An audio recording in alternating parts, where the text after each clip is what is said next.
This is the start of my homemade forge. I'm making my own fire bricks. These ones are ready to turn out. I had to leave them for a couple of days to set. Here's one I did earlier, 2 inches thick. This is going to be the base of the forge.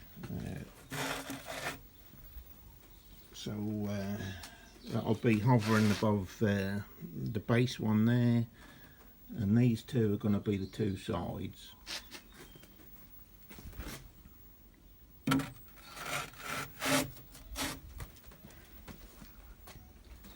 So my next move is going to be to cut a hole in the top here for my burner. Yeah, and then I'll have to leave it to dry for another week, I reckon, and I'll be able to try it. So I've come upon this bag of glass balls. So hopefully you can see there, that's very free flowing. Under the microscope they're little round balls of glass.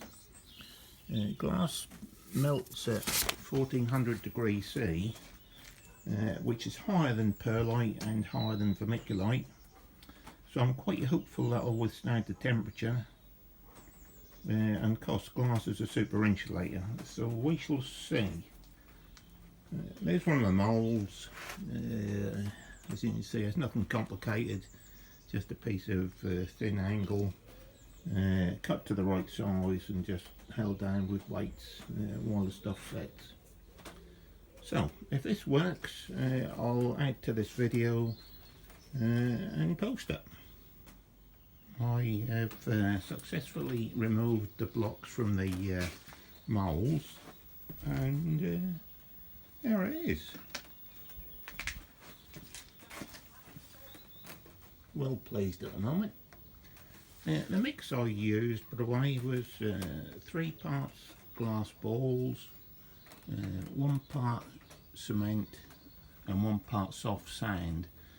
So I suspect these blocks aren't going to have a lot of strength to them, as there's no sort of fibre in them and no shingle in them, but we'll see.